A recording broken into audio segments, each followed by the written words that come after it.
ஹரிஹி ஓம். ராதே கிருஷ்ணா. அறிந்து கொள்வோம் பகவான் நாமங்களை, தெரிந்து கொள்வோம் அதன் பெருமைகளை. பகுதி 233. இந்த பகுதியில் 240வது திருநாமத்தை பார்க்க போகிறோம். இது விஷ்ணு சகஸ்ரநாமத்தின் 26வது ஸ்லோகத்தில் வருகிறது. ஸ்லோகம் 26. சுப்ரசாதஸ் பிரசன்னாத்மா விஸ்வத்ருக் விஸ்வபுக் விபுகு சத்கர்த்தா சத்கிருத சாதுர் ஜக்னோ நாராயணோ நரக. நாமம் 240. ஓம் விஸ்வஸ்ருஜே நமக. The creator of universe. இந்த பிரபஞ்சத்தை உருவாக்கியவர், உலகை படைப்பவர் என்று இதற்கு பொருள். பராசரப்பட்டர் திரு அரங்கநாதனிடமும் அரங்கநாயகி தாயாரிடமும் அளவில்லாத பக்தி கொண்டிருந்தார். யார் இந்த பராசரப்பட்டர்? ராமானுஜரின் சீடர் கூரத்தாழ்வான். கூரத்தாழ்வானின் திருக்குமாரர் தான் பராசரப்பட்டர். ஒரு சமயம் அரங்கனை தரிசிக்க சென்ற பராசரப்பட்டர், அரங்கா, ஸ்ரீரங்கநாயகி தாயாரை குறித்து ஸ்ரீ குணரத்ன கோஷம் என்ற துதியை இயற்ற உள்ளேன் என்று சொன்னார். ஓ, அப்படியா? மிகவும் சந்தோஷம். நன்றாக எழுதுங்கள்.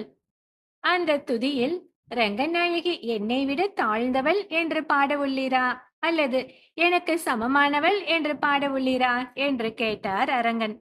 அதற்கு பராசரப்பட்டர், இரண்டும் இல்லை. ரங்கநாயகி தாயார் பொங்கோதம் சூழ்ந்த புவனியும் விண்ணுலகும் ஆள்கின்ற அரங்கனான உன்னை விட உயர்ந்தவள் என்று பாடவுள்ளேன். ஏனென்றால் ரங்கநாயகி தாயார் உன்னை விட உயர்ந்தவள் என்று பாடினால்தான் உனக்கு மகிழ்ச்சி என்பதை நான் அறிவேன்.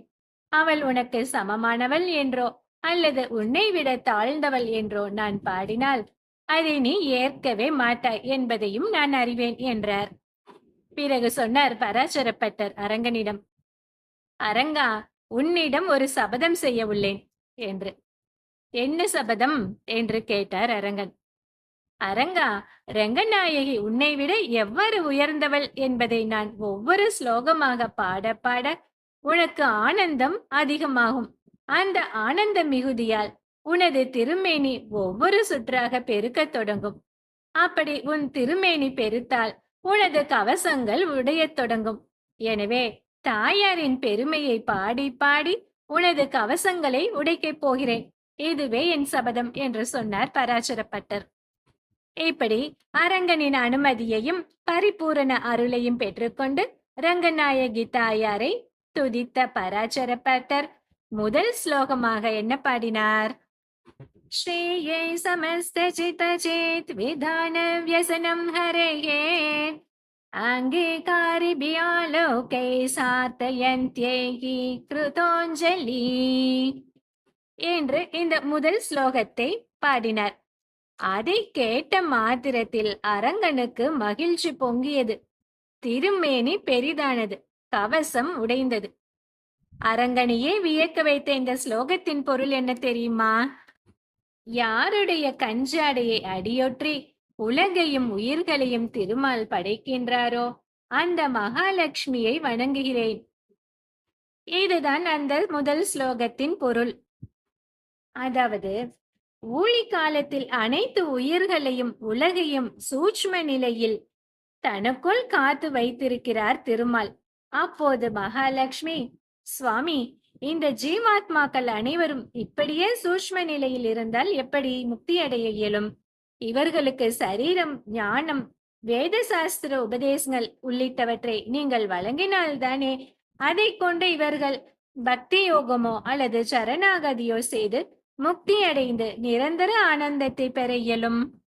எனவே நீங்கள் சூட்ச்ம நிலையில் உள்ள உலகையும் உயிர்களையும் ஸ்தூல நிலைக்கு மாற்றுங்கள், அதாவது உலகை சிருஷ்டி செய்யுங்கள் என்று தன் கண் ஜாடையாலேயே திருமாலிடம் தெரிவித்தாளாம். இப்படி அனைத்து உயிர்களிடமும் கருணை கொண்டு உலகை படைக்குமாறு திருமாலை தூண்டிய அன்னையின் கஞ்சாடையை பின்பற்றி திருமாலும் உலகை படைத்தார்.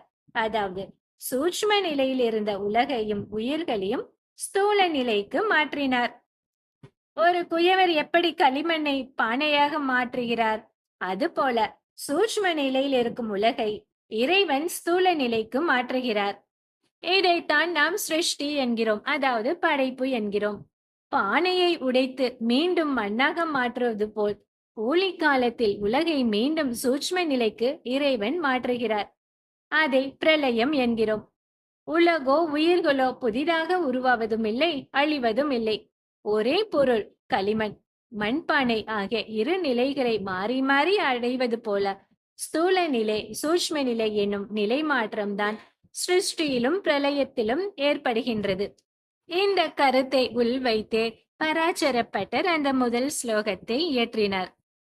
ஒரு நற்செயலை செய்பவரை காட்டிலும் அதை செய்ய தூண்டுபவர்தான் உயர்ந்தவராக கருதப்படுவார்.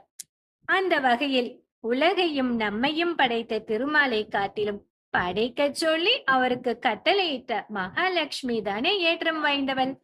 இந்த வேதாந்த தத்துவத்தை சொல்லி மகாலட்சுமியின் ஏற்றத்தை பராசரப்பட்டர் சொன்னபடியால் தான் அரங்கனுக்கு பெருமகிழ்ச்சி உண்டாகி கவசம் உடைந்தது.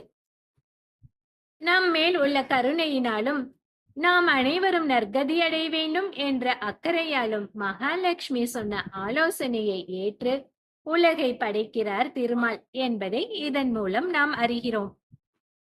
அடுத்த திருநாமம் 241. ஓம் விஸ்வபுக் விபவே நமக. இதை அடுத்த பகுதியில் பார்க்கலாம். ஹரி ஓம்.